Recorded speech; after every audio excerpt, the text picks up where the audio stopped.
D-7 오늘 저녁에는 이제 마지막 TV 토론이 예정돼 있는데 자 먼저 2차 토론 분석을 좀 해보겠습니다. 1차 토론 때 또 명쾌하게 잘 분석을 해주셨고요. 2차 때는 사회 분야인데 할 이야기들이 많았던 모양입니다. 연금 개혁도 있고 사회 통합도 있고 처음부터 또 김문수 후보는 이재명 후보의 가족을 놓고서 이제 또 직격을 했었는데 어떻게 평가를 하시는지요? 뭐 네거티브라는 건 모든 선거에 있기 마련인데 예. 뭐 그러니까 뭐 이거를 뭐 특별히 뭐 나빴다 좋았다 평가하기는 뭐하고 네거티브도 뭐 선거의 한 부분인데 문제는 예. 뭐냐면 그걸로 인해 가지고 중요한 그 토론의 아젠다들이 상실돼 버린 거 있지 않습니까? 1차 토론에 비해 가지고 2차 토론이 더 형편없었다라는 평가가 일반적으로 있죠. 모든 후보 네 후보 모두에 대해서 예. 태도나 그 내용이나 대해서 그래서 크게 볼 건 없고. 거기서 이제 문제가 됐던 게 이제 호텔 경제학 문제잖아요. 이 호텔 경제학은 내가 볼 때 좀 심각해요. 왜냐하면 이재명 대표의 경제에 대한 관념을 설명해 주는 부분이 이 부분이거든요. 그래서 우리가 주목해야 할 부분은 바로 뭐냐면 이 예를 왜 들었느냐라는 거예요. 호텔 경제학이라는 예를 갖다 누가 얘기했든 이게 중요한 게 아니라 이 예를 왜 들었느냐라는 거거든요. 예. 이게 볼 때는 이제 아마도 이재명 후보 같은 경우에는 국가의 재정을 더 많이 써야 된다. 그래서 그 재정 효과, 뭐 승수 효과, 뭐 이래가지고 그걸 강조하려고 했던 것 같은데, 그리고 실제로 이 예가 그 한은에서 내는 보고서에 실려 있거든요. 근데 문제는 뭐냐면 한은에서 낸 그 예는 정부 재정의 필요성을 얘기하는 게 아니라 한국은행의 발권력이 갖고 있는 돈맥 경화를 뚫고 부채 청산, 순차적으로 부채 청산하는 그 기능을 얘기한 거거든요. 그러니까 예. 전혀 상관없는 예를 지금 갖고 온 거예요. 근데 이런 예를 가지고 마치 마법이 벌어지는 양 정부에서 돈 풀면은 막 계속 소비 진작이 되고 뭐 이러는 거거든요. 이건 소비 진작 효과는 하나도 없는 겁니다, 사실은. 소비 진작 효과는 하나도 없고 그저 돈맥 경화가 돼서 순차적으로 빚을 갚게 해준다. 그 정도의 예를 가지고 들어온 거죠. 그러니까 문제는 뭐냐면 이재명 대표가 애초에 이 예를 적절하지 않은 예를 부적절한 맥락 속에 넣음으로써 마치 정부에서 돈을 갖다 10만 원을 풀면은 그게 그냥 경제 전체가 다 돌아가고 소비가 촉진되는 것처럼 얘기한 거. 그게 잘못인데 그거는 가짜입니다. 그거는 말도 안 되는 거고 예. 대개 이런 예들이 그런 맥락에서는 이런 예들이 상당히 농담조로 있잖아요. 비코누조로 나오는 예예요. 긍정적인 예가 아니거든요. 그래서 이 부분을 이제 물고 늘어지는데 그 보통 같으면은 그렇게 처리하면 되거든요. 그냥 내가 좀 잘못 알았습니다라든지 생각해 보니까 그 얘가 거기에는 적절하지 않았던 것 같습니다라고 끝나면 돼요. 근데 그걸 끝내지 않은 거잖아요. 계속 물고 늘어지면서 이준석한테 네가 모르는 거다. 너 누구 알아? 네가 모르는 거다. 네가 모르는 거다라고 하면서 틀리지 않았다라고 얘기하니까 이게 문제가 되는 거고 거기다 심지어 그 촉새 또 유촉새 나섰더라고요. 예. 앉아가지고 뭐 이걸 이해하려면 대학원생 어쩌고 저쩌고 뭐 이따 얘기를 하죠. 잠깐만 유촉새라면 유시민자클 네. 말도 안 되는 거거든요. 그냥 간단합니다. 이거 잘못된 예예요. 잘못된 예가 말도 안 되는 얘기를 한 겁니다. 말도 안 되는 얘기를 한 거고 그럼 잘못됐습니다라고 끝날 문제인데 마치 국민들이 무식해서 못 알아듣는 것이냐 또 이렇게 얘기를 하잖아요. 그래서 그런 게 오히려 저는 걱정스럽다는 겁니다. 앞으로도 이런 일들이 벌어질 텐데. 예. 그러니까 이런 마인드를 가지고 정부를 갖다 운영을 하게 되면 생각해 보세요. 지금 이 사람들이 뭐 하고 있냐면 잘 보면 민주당 의원들 쭉 만나보잖아요. 그럼 한다는 얘기가 다 기재부에 대한 불만을 얘기해요. 무슨 얘기냐. 민주당에서 법안 내가지고 막 돈 풀자라고 하면 거기서 제동을 거는 게 어디예요? 기획재정부거든요. 예. 그러니까 기재부를 갖다 둘로 쪼갠다 어쩐다 뭐 이런 얘기하고 그런 것들이 좀 걱정스럽거든요. 문제는 뭐냐면 그 사람들이 정치권에서 포퓰리즘적인 법안을 내거나 포퓰리즘적인 정책을 냈을 때 그나마 기재부에서 제동을 걸었던 건데 예. 그 제동 장치를 풀어버리겠다는 얘기거든요. 이것과 연관해서 이 사람의 호텔 경제학을 봐야 된다라는 거예요. 굉장히 잘못된 예를 갖고 와서 마치 풀면은 이게 무슨 소비 진작 효과를 넣고 경제가 막 일어나고 그래서 경제가 막 성장하고 이런 예로. 예. 그 다음에 그걸 갖다 못 해왔던 그 마지막 그 제동장치인 이것마저 해제해버렸을 때 우리나라에 어떤 일이 벌어지느냐라고 하면. 그러니까 베네수엘라랑 상당히 비슷한 일이 벌어지는 겁니다. 베네수엘라에서 그런 차베스 정권 때 이제 그런 일이 있고 심지어는 베네수엘라는 뭐랑 똑같냐면 사법개혁 이것도 똑같아요. 차베스가 등장해가지고 그 사법부를 갖다 무력화시켰거든요. 다 자기 사람 만든 겁니다. 그러니까 요번에 부정선거 있잖아. 전 세계가 너 부정선거했다고 인정 안 했거든. 예. 근데 대법원에서 부정선거 아닌 빵빵. 이렇게 만들어 버렸어요. 그렇게 되면 완전히 독재 체제가 되는 거잖아요. 이런 큰 맥락 속에서 이 예를 들어봐야 되는 거고, 예. 그러니까 이 사람이 어떤 마인드를 갖고 있는지를 봐야 되는 거고, 또 아마 두 번째로 봐야 될 것은 그거 잘못된 예인데도 끝까지 인정 안 하고 이상한 해괴한 논리를 펴면서 그걸 정당화하잖아요. 그럼 이게 수정도 안 된다는 얘기거든요. 이게 나는 가장 중요한 포인트라고 봐요. 해도, 네. 그 다음에 이제 밖에 어용들 있잖아요. 뭐 대놓고 어용 농객하겠다고 자랑스러워하는 유시민 이런 사람들이 또 어용질을 하거든요. 니들이 속삭이 없어서 모르는 거야. 난 속삭이 있어. 뭐 그런 황당한, 쉽게 말하면 자기들이 잘못한 게 아니라 국민들이 무식한 걸로 만들어버리는. 아니, 상식적으로 보세요. 이게 말이 됩니까? 말도 안 되는 얘기잖아요. 네. 자, 또 하나가 교수님 이재명 후보를 향해서 이준석 후보가 한 이야기로 생각이 드는데, 부정선거 이재명 후보도 예전에 부정선거 관련된 의심하지 않았었냐 예. 이야기했는데 나는 그런 적 없다. 예. 그렇습니다. 이 사람이 거짓말하는 거잖아요. 요즘 모든 게 다 박제가 돼 있거든요. 문헌으로 박제, 뭡니까? 사진으로 다 박제가 되고 예. 동영상으로 다 박제가 돼 있습니다. 이게 2017년인가 그때잖아요. 예. 그러니까 그때 아마 썼던 걸로 기억을 하는데, 그러니까 그 박근혜가 당선됐을 때, 그때는 부정선거로는 누가 폈냐면 민주당 쪽에서 폈어요. 대표적인 주자가 누구냐면 김어준이잖아요. 예. 김어준이라는 사람이 이 개표 부정이 있었다라고 주장하면서 영화까지 만들었어요. 다큐멘터리요. 다큐멘터리 영화까지 만들고, 예. 거기다가 뭐였냐면 그 또 어용지식인들 있잖아요. 무슨 통계학과 교수님 뭐니 이런 사람들이 K값 어쩌고 저쩌고 말도 안 되는 얘기했던, 아마 기억하실 겁니다. 그때 거기 슬쩍 편성했던 게 이재명이에요. 그래가지고 명확하게 자기가 쓴 글이 지금 박제가 돼서 남아 있거든요. 예. 그냥 제가 글자 그대로 한번 읽어 드릴 테니까 예. 여러분 판단하십시오. 전대미문의 부정선거, 투표 수개표로 개표 부정 방지해야, 이게 제목이에요. 지난 대선은 3.15 부정선거를 능가하는 부정선거였습니다. 국가기관의 대대적인 선거 개입에 개표 부정까지, 투표소 수개표로 개표 부정을 원천 차단해야 합니다. 많은 국민이 전산 개표 부정 의심을 하고 있고 그 의심을 정당화할 근거들이 드러나고 있습니다. 이렇게 자기가 얘기를 했거든요. 개표 부정이 있었다는 얘기죠. 지금 최근에 예. 제기하는 이 부정선거 의혹을 제기하는 거나 다를 바가 없네요. 그거의 원본이 이거예요. 원래는 민주당에서 자기들이 선거 지고 나니까 그걸 못 받아들이는 겁니다. 항상 그렇잖아요. 선거를 졌으면 우리가 뭘 잘못했을까를 생각을 해야 되잖아요. 예. 근데 이 사람들은 자기들이 잘못했던 걸 생각 안 해요. 우리는 다 잘했는데 왜 졌지? 이해가 안 되는 거야. 라고 하면 부정선거 이렇게 되는 거잖아요. 이번에 똑같은 걸, 이게 사실 원본이고 이걸 갖다 뭡니까? 국힘에서 먼저 받은 거예요. 일단 황교안 씨가 그때 받았죠. 예. 받았고 그때 이준석 대표 시절은 그걸 차단했거든요. 그건 아니다라고 차단을 했는데 이번에 또 부활해가지고 또 부정선거를 또 펴는 거거든요. 똑같은 겁니다. 이 사람들의 문제가 뭐냐면은 선거에 졌으면 제대로 된, 왜 졌는지 제대로 원인을 파악을 해야 될 거 아니에요. 그래서 그걸 고쳐야 되잖아요. 그런데 원인 파악도 안 하고 고칠 의사도 없는 겁니다. 그대로 가면서 책임을 누구한테? 바깥에 엉뚱한 데 돌리는 거거든요. 그럼 결국은 뭐냐면 자기들을 패배로 몰아넣었던 그 원인은 있는 그대로 존속하는 거잖아요. 그럼 다음에 선거 치면 어떻게 돼요? 당연히 또 지죠. 이게 문제라는 거예요, 지금. 예. 그런데 어쨌든 그때는 이재명이 그 얘기를 했는데 지금 이건 사실은 허위사실 공표거든요. 정확하게 허위사실 공표입니다. 그런데 지금은 뭐 어쩔 거야. 어쩔 거야. 이거 허위사실 공표한다고 뭐가 달라. 이게 뭐 봤잖아요. 네. 이걸 갖다 뭐 한들 이미 대통령 해먹었는데 어쩔 거야. 이렇게 돼버린 거죠, 지금. 그래서 네. 이 부분은 이제 그 이준석 후보가 제대로 짚은 거고 이 부분에 대해서 명확하게 이재명 후보가 거짓말을 하고 있는 거죠. 아마도 본인이 이렇게 말하고 까먹었을 수도 있어요. 자기가 했던 말. 그때는 이제 온갖 선전선동을 막 해도 될 때잖아요. 예. 뭐 성남시장 뭐 저쪽에 뭐 이럴 때니까. 그러고 나서 아마 까먹었을 수도 있는 거고. 근데 실제로는 당시에 김어준 류가 부정선거를 열심히 할 때 그런 선동 정치에 항상 올라타서 거기서 정치적 자산, 자기의 정치적인 이득을 얻었던 게 이재명이었거든요. 예. 그러니까 그때도 아마 그렇게 해가지고 그 강성 지지층들에게 호응을 받았던 거죠. 그걸 자기 정치적 자산으로 쌓아왔고 그걸 토대로 여기까지 온 거 아니겠습니까? 그래놓고서 잊어버린 거죠, 자기는. 참 이게 뭐라고 그래야 됩니까? 격세지감이라고 해야 될지 어떨지는 모르겠습니다. 자, 판세 좀 이야기하면서 계속 들어가 보겠습니다.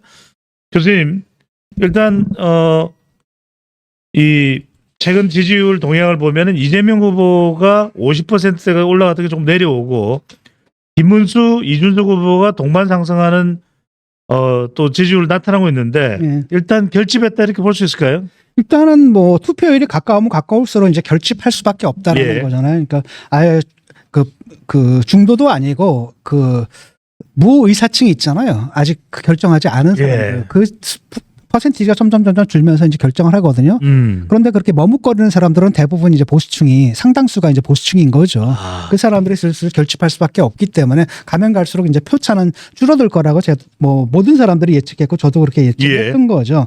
다만 이제 재밌는 건 바로 뭐냐면은 이준석 후보의 그 지지율이 안 떨어지고 있다는 거거든요.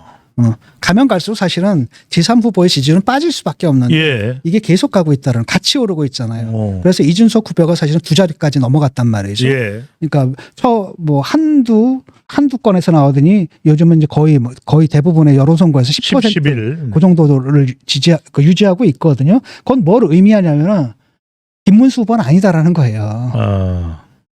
쉽게 말하면 김문수 후보는 도저히 찍을 수 없는 사람들이 있다라는 겁니다. 보수층 내에. 그 사람들이 선택지로 뭐예요? 이준석으로 가는 거죠. 네. 이준석으로 갈 수밖에 없고 그러다 보니까 이준석이 안 빠지는 거고 또 일부는 어디서냐면 딴 건 몰라도 오케이 내란 종식 다 좋은데 이재명은 안 지셨냐. 이런 사람들도 일부 이제 그 이준석한테 와 있는 거거든요. 이게 안 빠지고 있는 겁니다. 그래서 애초에 탄핵 개강을 건넜다라고 한다면은 사실은 정상적인 경우에는 이준석이 중반에 아마 막 12까지 갔다가 점점 가면 갈수록 빠져야 되는데 가면 갈수록 올라가는 이런 현상을 보이거든요. 근데 아직은 모릅니다. 아직은 또 결정적인 순간에 예를 들어서 김문수하고 그다음에 또 누굽니까? 이재명하고의 표차가 한 자릿수 내로 이제 쫙 줄어든다라고 한다면 막판에 또 이준석을 찍었던 보수층의 일부가 또 상당수가 또 옮겨갈 수도 있거든요. 그래서 이제 초점은 바로 뭐냐? 과연 이제 그 김문수 후보가 40%를 넘느냐라는 거하고 그다음에 이준석 후보가 두 자릿수를 넘느냐라는 건데 어떻게 될지는 아직 모르겠습니다. 그러려면 뭐 해야 되냐? 한동훈 대표가 얘기한 것처럼 탄핵의 강을 건넜어야 되거든요. 그래야 이준석 후보가 할 말이 없어지는 거예요. 그런데 지금 이준석 후보가 할 말이 너무 많죠. 그런 상황 속에서 그런 이제 그 압박을 가는 거잖아요. 보수가 분열한 건 네 때문이고 뭐 진다면 너 때문이다라고 압박을 하니까 또 이준석 대표 측에서 또 반발할 수밖에 없는 거잖아요. 그래서 더 이상 또 그쪽으로서는 더 또 양보해줄 마음이 안 생기는 그런 분위기까지 나오고 그러다 보니까 지금 김용태 비대위원장도 좀 포기한 것 같더라고요. 그래서 크게 단일화 안 하겠다라고 한다면 이준석 대표의 의사를 존중하겠다. 그리고 우리가 그렇다면 3자 대결 구도에서 이길 수 있는 길로 가겠다. 그게 맞죠, 사실은. 할 수 없습니다. 자, 지금 판세가 그런 상황인데 2차 토론에서 또 중요한 이야기들이 많이 나왔었습니다. 특히 이제 간병비 관련해서 이재명 후보가 여러 공약들을 내놨지만은 그 재원에 대해서는 제대로 답변을 또 못하는 모습도 나왔습니다. 이런 부분들 또 연금 관련해서도 조금 이런 부분들이 정확하게 또 계획에 대한 좀 차별화가 있어야 되는데 그것도 분명하게 좀 나타나지는 않았고요. 2차 토론에서 또 어떤 주제들 좀 교수님 눈에 들어왔던 이슈들이 있었을까요? 뭐 그 정도인 것 같아요. 그 정도인 것 같은데 일단은 이재명 후보 같은 경우에는 원래 이 사람은 국가 재정을 화수분이라고 생각해요. 그것처럼 호텔 경제학처럼 풀면 또 생기고 풀면 또 생기고 풀면 또 생기고. 그러니까 나라에서 풀면은 이게 막 돌아가지고 다시 뭐 경제가 화랑이 일어나면서 그러면서 세수로 다시 돌아온다 뭐 이거 어느 정도 그런 측면이 분명히 있거든요. 그런데 그런 측면은 분명히 있지만은 문제는 뭐냐면은 되게 그렇게 막 나가다 결국 이제 망한 나라들이 남미거든요. 이 사람들이 워낙 선동 정치를 이재명이 이제 선동 정치를 잘하잖아요. 그러니까 정책 모두가 다 파퓰리즘 정책이에요. 그러니까 누구를 만나도 다 해준다 그래. 부자들 만나면 세금 깎아줄게요. 그다음에 가난한 사람들 만나면 뭐 복지 늘릴게요. 그럼 뭐가 생겨요?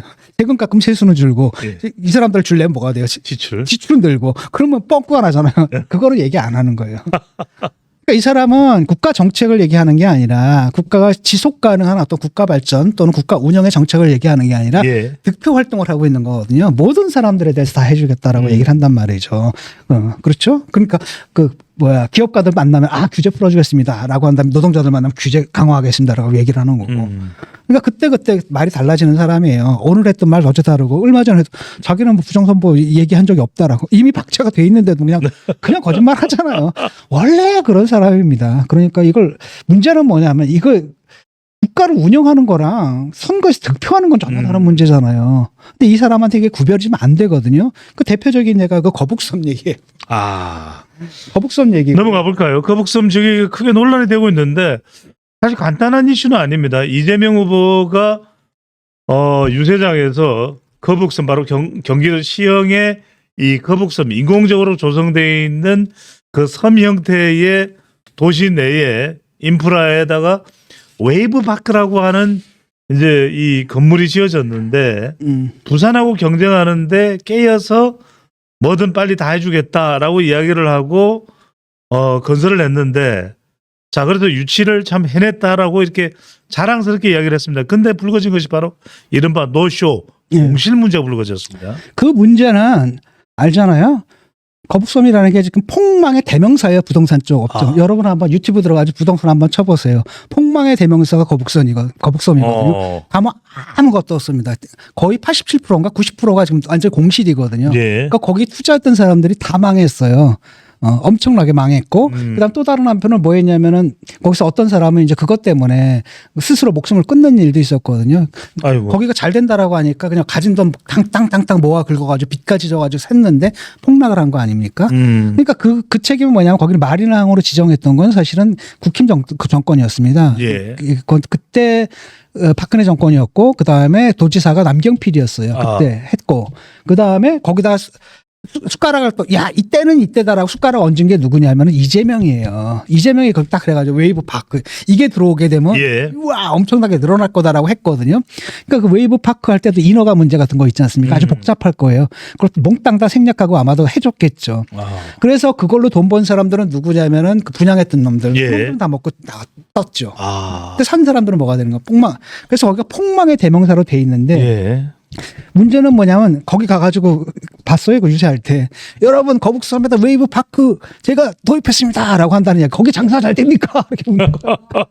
황당한 거죠. 거기 폭망한 것 모든 사람들이 다 알고 있거든요. 그러니까 분위기가 막 썰렁해지는 거예요. 그러니까 자기는 몰랐다는 얘기죠. 그러니까 이게 이재명식이에요. 그때 내가 보여주기 식으로 파파파방. 그래서 유치하면 일단은 올라갈 거 아닙니까? 지지율은 그걸 딱 챙겨 먹고 자기는 튀어버리는 거죠. 그 다음엔 나 몰라라 하는 거고. 이렇게 된 거예요, 지금. 그러면서 그 상황 파악 자체도 안 되고 온 국민이 다 알고 있는 걸 본인은 모르는 거죠. 그러니까 이 사람이 했던 사업들 보세요. 백현동이 있죠. 대장동이 있죠. 그렇죠. 거기다 거북섬이 있죠. 매번 이런 식이에요. 자기는 뭐 했다라고 해서 치적 쌌는데 눈앞에 치적 싼 그러니까 모든 것들 인허가권들을 갖다 마구마구 남발을 하면서 남발을 해서 일단 자기 치적을 쌓은 거예요. 그다음에 어떤 일이 벌어질지 모르는 겁니다. 그래서 그 결과는 누가 덕을 보는 거예요? 분양한 놈들. 그 놈들만 다 돈을 벌고 피해는 누가 보는 겁니까? 보통 사람들, 일반 사람들이 그거 샀다가 다 피해를 보는 거거든요. 그런데 그 속에서 그 사람 덕을 본 사람 딱 두 사람인 겁니다. 분양업자들하고 그다음에 이재명. 이렇게 되는 거. 피해는 누가 받니? 일반 국민이 받고. 그게 거기서 또 벌어진 일이거든요. 그런데 와가지고 또 뭐 자기는 그거 웨이브 파크 그것만 유치했지 뭐 책임 없다. 문제는 뭐 웨이브 파크 같은 게 들어오니까 집값은 더 올랐을 거 아니에요.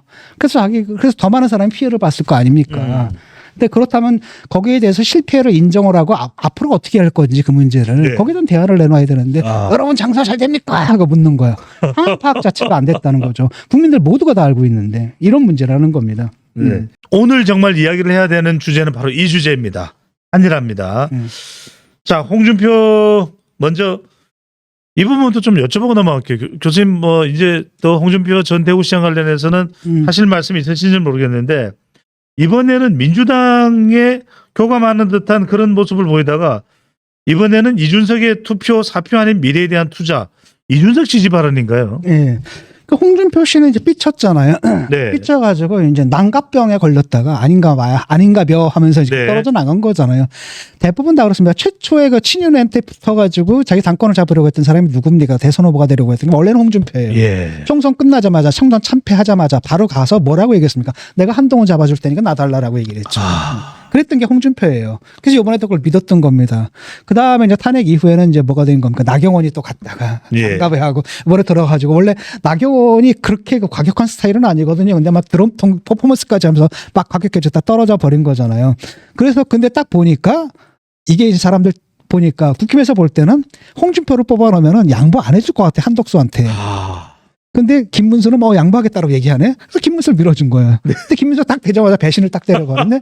이렇게 돼버린 겁니다. 그러니까 홍준표는 저놈들이 날 밀어준다라고 했는데 이 당이 뭐 나한테 해준 게 뭐냐 이런 예. 식으로 삐쳐가지고 나가서 그냥 그것만 한 게 아니라 탈당까지 해버렸거든요. 그다음에 정계 은퇴까지 해버린 거예요. 가족들까지 다요. 네. 그 다음에 이제 들렸던 소문은 뭐냐면 이제 홍준표 총리설 이런 게 찌라시가 돌았고 이거는 찌라시를 얼마나 믿어야 될지는 모르겠지만은 아마도 민주당 쪽에서 흘렸을 수도 있습니다. 이관책으로 흘렸을 수도 있고 그걸 좀 받아먹은 것 같아요. 냅쭉 받아가지고 듣자 하니까 이거 들은 얘기인데 홍준표가 자기 사람들한테 먼저 이재명 캠프에 가 있으라 그랬대요. 그래서 아마 그 후에 이제 벌어진 일 아시죠? 홍준표 그 예. 팬클럽이 어디로 갔습니까? 이재명 지지. 홍사모가 민주당 지지선을 이병태인가 카이스트 교수가 예. 걸로 갔다가 거기서 팽당했잖아요. 그러니까 민주당에서 나중에 뭐라 그러니까 우리도 가려봐도 이렇게 돼버린 거죠. 네. 그러니까 그 후로 이제 물 건너간 거니까 다시 스탠스가 확 돌아가지고 이번에 이제 이준석으로 갔는데 내가 볼 때는 그거예요. 이제는 어차피 망한 선거다. 그다음에 폭망해야 된다. 예. 그러니까 니들 나를 뽑았어야 된다 이거예요. 그다음에 어떻게 되냐 이준석을 갖다가 차기 대선 주자로 요번 선거에서 한 다음에 그 이준석과 자기가 연대를 해가지고 어디로 들어가는 겁니까? 당권으로 들어가겠다 이런 거죠. 그래서 아마도 이준석과 같이 뭔가를 좀 해볼. 왜냐하면 또 이준석하고 홍준표는 또 그 얘기가 잘 통해요. 잘 통하기도 하고 그다음에 명태균 사건하고 같이 얽혀 있기도 하고. 예.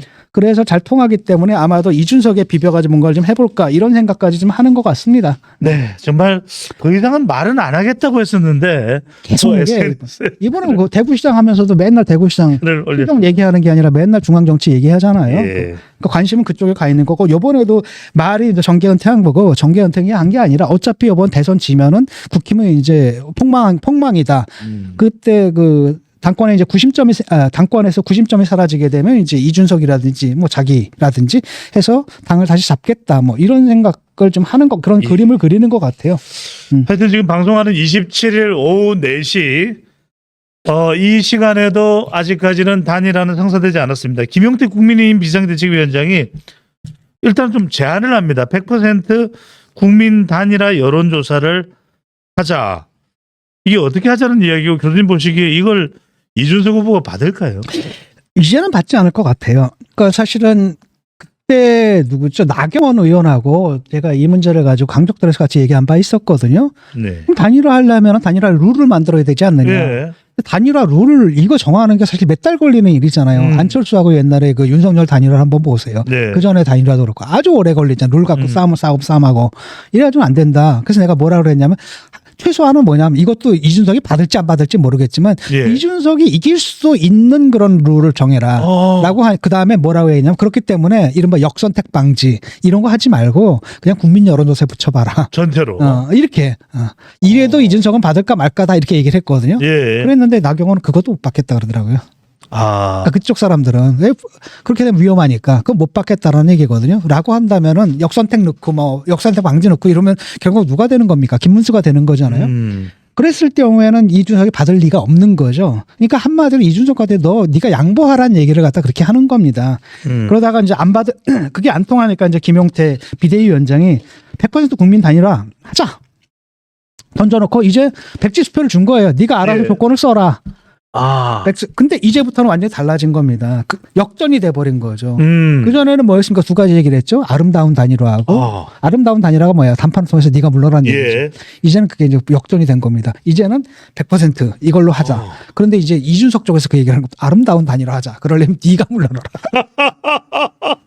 김문수 네가 물러나라. 김문수 사퇴를 요구했습니다. 그렇죠. 그렇게 나오다라는 겁니다. 예. 이건 안 하자는 이야기인 거죠. 좀 말자. 난 그냥 가겠다는 얘기예요. 그래서 단일화 가능성 0%다라고 또 잘라 말했거든요. 예. 그 대선 토론 때도 말하고 기자회견에서도 말하고 이것이 의미하는 바는 뭐냐 공언을 했던 거예요. 공언을 했기 때문에 안철수라든지 이런 사람들은 공언을 안 했거든. 예. 그래서 가능성을 열어놓고 계속 물밑에서 조율을 했단 말이죠. 근데 이번 같은 경우는 이제 공언을 해버린 거 아니겠습니까? 공언을 해버렸기 때문에 이게 대중들 앞에서 이걸 번복하기도 힘들어요. 번복하기도 하고 또 명분도 없잖아요. 예. 왜냐하면 김문수가 아직까지도 그 뭐랄까 친윤 세력하고 확실하게 선을 긋지는 못했지 않습니까? 예를 들어가지고 누구 받아들였어요. 또 장해찬 받아들이고 이번에 또 윤상현까지 끌어들였더라고. 뭐 하는 게 이 사람도 도대체 선거를 어떻게 하겠다는 얘기인지 모르겠어. 한동훈이 들어와서 조금 그래도 막 시석이 된 거 아닙니까? 예. 근데 거기다 윤상현을 또 받아들여요. 아유. 그러니까 이 사람들 머리가 그 IQ가 모자라면 할 수 없습니다. 그 멸종하는 거예요, 그거는.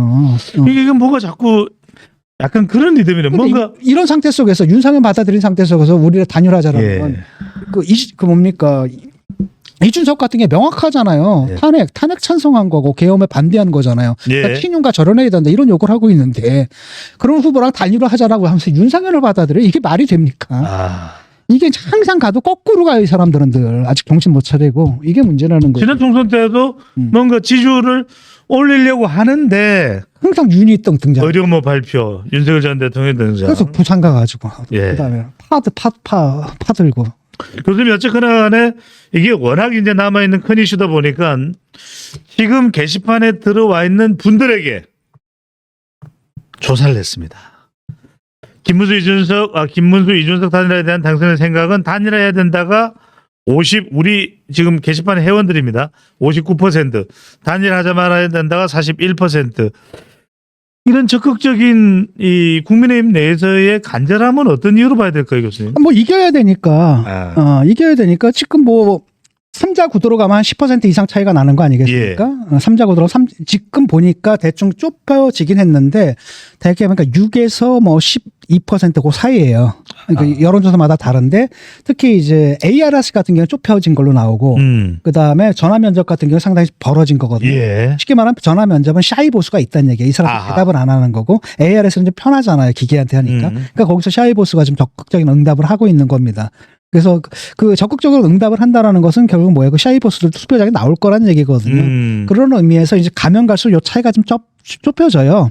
라고 한다면 지금은 한 자릿수 후반대 9%? 7, 8, 9%쯤 차이가 나는 거고. 그럼 단일화 이 구미가 당길 수밖에 없네요. 그래서 이제 단일화 구미가 당기는 거고 그다음에 두 후보의 특히 ARS 같은 경우 두 후보의 합이 사실 이재명을 넘어선 결과들이 조금씩 나오고 있거든요. 예. 라고 하니까 그 얘기를 하는 건데 이게 그 단일화를 한다 그래서 이준석을 찍었던 표가 몽땅 다 김문수한테 가거나 그런 일은 벌어지지 않아요. 그런 일은 벌어지지 않습니다. 단순 산술적 합은 아닐 거다. 예. 다만 뭐가 있냐면 이게 정량적으로는 그게 아닌데 정성적인 분위기라는 게 있거든요. 그래도 지금은 이제 뭔가 해볼만하다. 해볼만하다는 분위기가 나오게 되면 보수층들이 적극적으로 투표장에 나올 가능성이 크다라는 거죠. 예. 거기서 이제 지지율이 조금 올라가는 효과가 있을 거라는 겁니다. 그래서 그것 때문에 이제 단일화를 해야 된다라고 믿는 건데 단일화 해야 된다라는 거 뭐 한동훈 대표도 마찬가지고 예. 한동훈 대표도 그렇게 얘기를 하고 있고. 한동훈 대표도 단일화에 대해서는 그렇죠.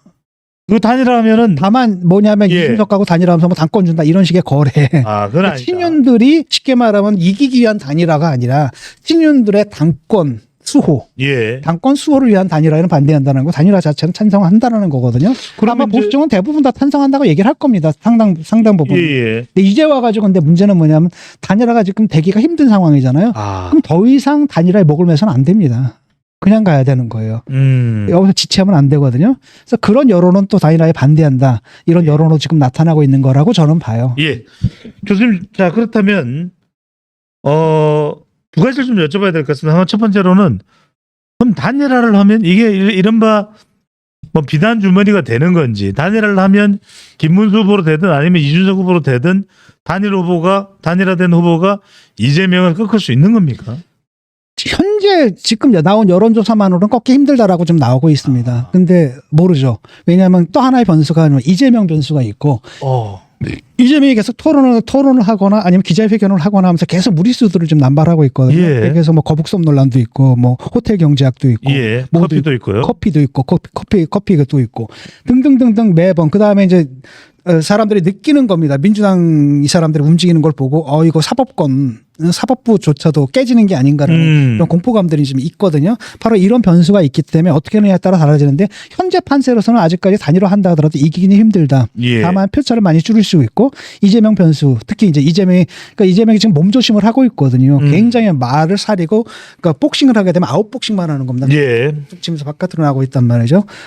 그래서 만약에 인파이터로 그냥 딱 들어오게 되면 거기서 어떤 실수를 하게 되면 이제 카운터를 맞으면서 떨어질 수가 있는 상황이기 때문에 그걸 조심하고 있는데 앞으로 어떤 변수가 있을지 모르죠. 그래서 아직까지는 현재 정세로는 단일화한다 하더라도 힘들다. 하지만은 단일화할 경우에는 그래도 뭐 뭔가 해볼 만한 예컨대 이재명 측의 어떤 큰 실수라든지 이것이 있게 되면 또 모르는다. 아마 이것 때문에 이제 기대감들이 좀 있는 것 같아요. 네. 자, 또 하나가 이제 단일화를 했을 때, 자 이제 단일화 성사되면은 이제 이길 수 있느냐 이 부분도 중요한데 또 하나가 이준석이 국민의힘 일각에서는 이런 얘기를 합니다. 김재원 전 의원이 이런 얘기를 하는데 지지층들이 사실상의 단일화를 만들어 줄 것이다. 그래서 단일화가 상당히 힘들어진 상황에서도 희망을 가질 수 있다. 이 부분은 어떻게 보십니까, 교수님? 그런 측면이 분명히 있긴 있을 거예요. 예. 왜냐하면 근데 이제 그거 붙어야 되거든요. 그러니까 요번에도 지금 보게 되면 한 6% 차이까지 ARS 조사에서 나오고 있잖아요. 지금 3자 구도에서 6% 차이까지 나오게 되면 그 보수층들 중에서 이준석한테 같은 사람들이 그래도 이재명은 좀 아니지라고 하는 표가 빠질 수가 있습니다. 그래서 아직은 몰라요. 예. 그 여론조사에서는 이준석이 두 자릿수가 나오지만은 정작 투표장에 가서 이 두 자릿수가 그대로 다 실현될 것인가?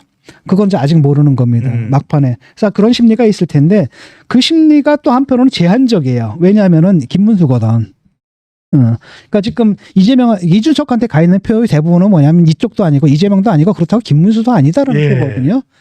그런 속에서 김문수 후보 측에서 예컨대 뭐 대통령의 그 당정 개입을 갖다 차단한다라든지 몇 가지 그다음에 사과도 좀 하고 몇 가지 조치를 하긴 하지만은 다른 한편으로는 굉장히 헷갈리는 행보를 하고 있잖아요. 윤상현을 끌어온다라든지 등등등. 그래서 사람들에게 그 의구심을 풀어주지 못했거든요. 그러니까 한동훈 대표가 여기 어떤 그 세 가지 요구 조건을 확실하게 들어준 게 아니라 들어준 건지 안 들어준 건지 모르게 했단 말이고 그런 전제 조건 위에서는 아무래도 김문수한테 달려가는데 그 제한이 생겨버리는 겁니다. 예. 바로 이렇기 때문에 애초에 후보를 갖다가 깔끔하게 정리를 했어야 되는 거고 실제로는 계엄했을 때부터 지금까지 6개월의 시간이 있는 거잖아요. 6개월의 시간이 있었는데 조직에서 계속 이야기해 오셨습니다. 네. 6개월 동안 다 못하고 지금 며칠 남았는데 일주일 남았는데 그러니까 마음의 정리 좀 했어야 되거든요. 마음의 정리를 했어야 되는데 그걸 못하게 만든 겁니다. 그러다 보니까 어떤 일이 벌어지냐면 한동훈 후보도 올라가지고 김문수 뛰고 막 하는데 밑에서 막 비난하잖아요. 배신자 이러면서. 그 강성 지지층들 중에서는 아직도 그게 정리가 안 된 겁니다. 감정적 정리가 안 됐거든요. 이걸 갖다 계속 온전시키고 그걸 계속 강화시켜가지고 자기들 기득권을 유지시켜온 게 바로 친윤들이란 말이죠. 근데 그 후유증이 아직도 남아있는 겁니다. 자기들도 당혹스러울 거예요. 계속 하나한테는 와가지고 선거운동 해달라고 하는데 정작 오게 되면 자기들이 선동했던 그 사람들 앉아갖고 내가 데려와 이러고 있단 말이죠. 그런 상태 속에서 지금 이준석에 있던 사람들이 그런 위기의식 때문에 얼마나 달려갈까. 그건 조금 의문이 좀 남습니다. 만약에 그 문제를 깨끗하게 정리했다면 이준석이 두 자릿수까지 못 얻었어요. 처음에는 좀 갔다 하더라도 중간에 다 빠져버립니다. 점점 빠져버리고 그래서 결국은 단일화하지 않을 수 없는 핀치에 몰려요. 늘 안철수가 그랬잖아요. 핀치에 몰리거든요. 근데 이번에는 가면 갈수록 올라간단 말이에요. 그 전제 조건 해결이 안 된 겁니다. 그러니까 그걸 알아요. 이준석은. 그래서 이번 판 나가래다. 근데 문제는 뭐냐? 이번 판 나가래 되면 저절로 정리가 되고 그다음에 다 차기 보수의 대선 후보는 나밖에 없다. 그러니까 내가 여기서 두 자릿수 이상, 심지어는 15%까지 얻고 얻는다라고 하면 나밖에 없지 않느냐. 그런 전략을 가니까 사퇴할 의사가 없는 거예요. 완전 명분이 생기네요. 완전 명분이 있는 거예요. 어쨌거나 교수님 지금 국민의힘은 뭐 간절합니다. 지금 일주일밖에 안 남았습니다. 7일 남았습니다. 단일화를 성사시킬 수 있는 히든 카드, 핵심의 카드라면 있을까요, 교수님? 지금 단일화 얘기하기엔 좀 늦었다는 생각이 좀 들거든요. 아. 물론 이제 정치는 또 생물이기 때문에 예. 마지막까지 어떻게 될지 모르겠습니다. 그 다음에 네. 이제 어디로 들어가게 되냐면 우리가 여론조사 깜깜이 구간으로 들어가거든요. 예.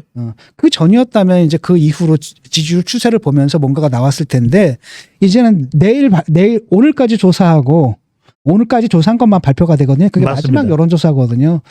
그래서 그런 추동력이 생길까 이런 생각이 좀 듭니다. 그리고 이준석한테 단일화의 의사가 있느냐라고 해서 거의 없어 보이거든요. 네, 단일화는 힘들 거고 네. 물론 가능성은 열려 있습니다. 열려 있지만은 저는 그 가능성 상당히 좀 희박해졌다라는 거고 그게 예. 이제 그렇기 때문에 김용태 비대위원장 같은 경우도 뭐라고 얘기하는 겁니까? 이제는 그들의 의사를 존중하겠다. 아주 좋은 태도예요. 막 싸워가지고 배신자고 뭐 또 뭐 보수의 분열 어쩌고저쩌고 이런 얘기하는 게 아니라 깔끔하게 너희들 인정하겠다. 그 다음에 뭐예요? 너희들의 견해를 또는 너희들의 입장을 존중하겠다. 그 다음에 우리가 그럼 3자에서 이길 수 있는 길을 가겠다. 예. 애초에 이렇게 나갔어야 돼요. 조선 발의 대목입니다. 그렇다면 3자에서 이길 수 있는 방법을 강구해 보겠다. 김문수 후보가 강구할 방법이 있습니까? 최대한 열심히 해야죠. 뭐 그거밖에 없습니다. 그러니까 이번 판은 제가 얘기했잖아요. 애초에 솔직히 말하면 한동훈이 들어왔어도 이건 어려운 판이에요. 아. 그렇죠. 왜냐하면 프레임 자체가 내란 뭡니까 그러니까 계엄 프레임이잖아요. 예. 계엄으로 해서 그다음에 탄핵으로 인해서 이루어진 대선이기 때문에 프레임 자체는 이미 세팅이 그렇게 되는 겁니다. 디폴트 값이 그렇게 깔려 있는 상황 속에서 하기 때문에 근데 다만 이제 한동훈이었다라고는 상대가 마침 누굽니까? 이재명이기 때문에 한번 해볼 만은 했거든요. 예. 그게 지금 다 안 된 상황이 아니겠습니까? 그래서 적당히 이제 봉합만 된 상황이기 때문에 사실은 상당히 힘들어요. 힘들지만은 중요한 건 바로 뭐냐면 일단은 40% 지지율을 넘기는 거. 40%의 지지율을 갖다 넘기는 거 있잖아요. 예. 그것만 한다 하더라도 일단은 당을 보존하고 보수 세력을 갖다 온전한다. 라는 측면에서는 성과라고 할 수가 있겠죠. 예. 자, 그래도 끝까지 한번 해봐야 된다는 말씀 주셨습니다. 끝까지 최선을 다해야 돼. 어느 정당이든 간에. 예. 하여튼 항상 자기들이 유리한 국면에서만 싸우는 건 아니거든요. 어떨 땐 불리한 국면에서 싸우고 어떨 땐 그러다 보면 또 좋은 기회가 열리기도 하고 예. 짧은 기간 안에 또 큰 변동이 일어나기도 하고 그렇기 때문에 마음을 놓지 말고 끝까지 최선을 다해서 싸우는 수밖에 없어요. 예. 그동안 막 거침없이 우리 방송에서도 분석을 했지만 사법부 정원을 늘린다든지 또 지금 비법조인을 대법관 만들려고 한다든지 이런 것들이 왜 이거 뭐 하고 있는 거냐? 이게 사법부까지 손아귀에 넣으려고 하는 것이냐라고는 의심을 사고 이제 충분히 의심을 살 수도 있는 그런 또 사안이긴 합니다만 네. 느닷없이 이제 이재명 후보가 그건 내가 한 게 아니다.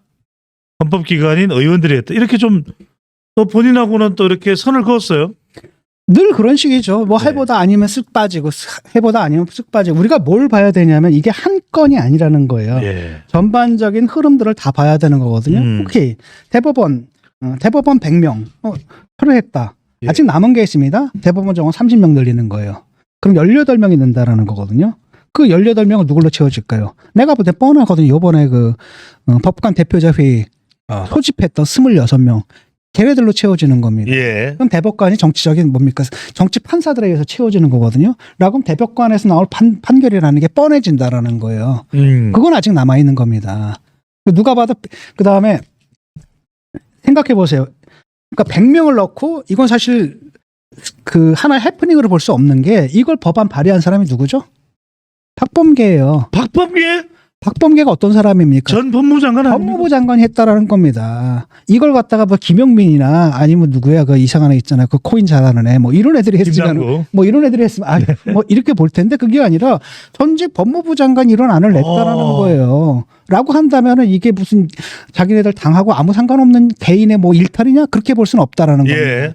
또 하나는 뭐냐 전반적인 흐름을 봐야 되는 거거든요. 전반적인 흐름을 보게 되면 민주당의 전략이란 건 뭐냐면 입법부 장악했죠. 이번에 행정부 장악합니다. 남은 건 뭐예요? 사법부입니다. 거기다 게다가 또 뭐가 문제냐면 이재명 대표의 재판이 다 남아 있어요. 아직까지도 이게 다 남아 있거든요. 예.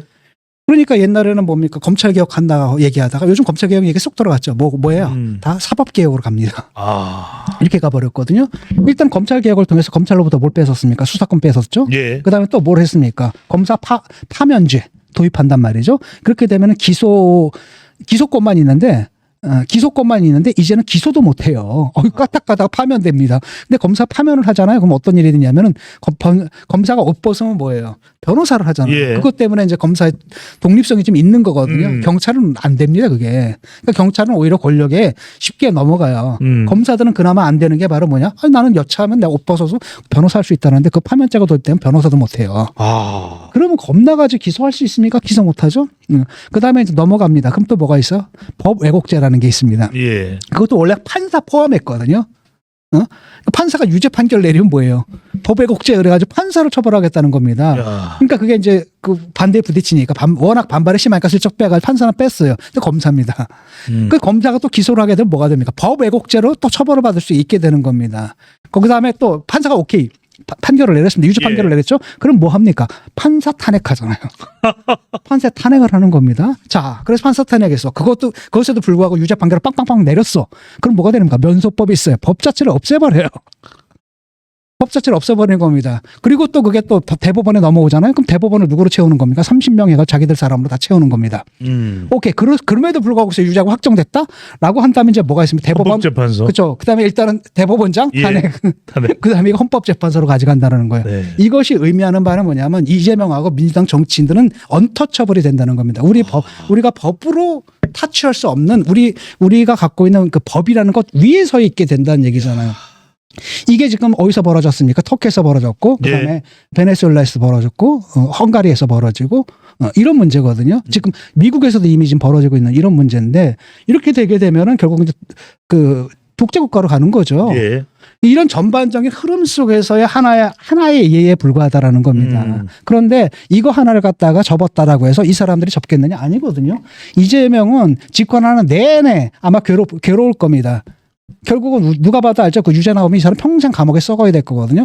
그러니까 자기가 집권하는 내내 자기한테 유리한 지형을 만들어 놓고 나갈 거라는 겁니다. 그러면 사법개혁이라는 이름의 명목으로 사법부를 압박하고 사법부를 갖다가 자기 손에 넣으려는 그런 거는 집권 내내 5년 동안 이루어질 거라는 겁니다. 그게 벌써 우리 눈에 보이는 거고 예. 거기에 국민들이 반발하니까 일단은 전술상 후퇴를 한 것에 불과하고 이건 다시 나올 겁니다. 아마도. 네.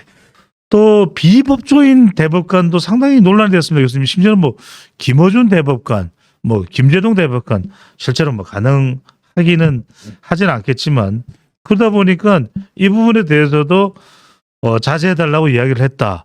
분명히 이 부분은 좀 뭔가 공기가 안 좋다 이렇게 감지를 한 거라고 봐야 되겠죠. 이거는 너무나 뻔한 거니까요. 예. 그 100명이다. 예. 그러면 누구겠습니까? 물론 그럴 리는 없겠지만은 이거는 사실은 이제 한동훈이 비건을 하고 한 거거든요. 김어준. 예. 설마 민주당에서 김어준을 갖다 대법관 하겠어요.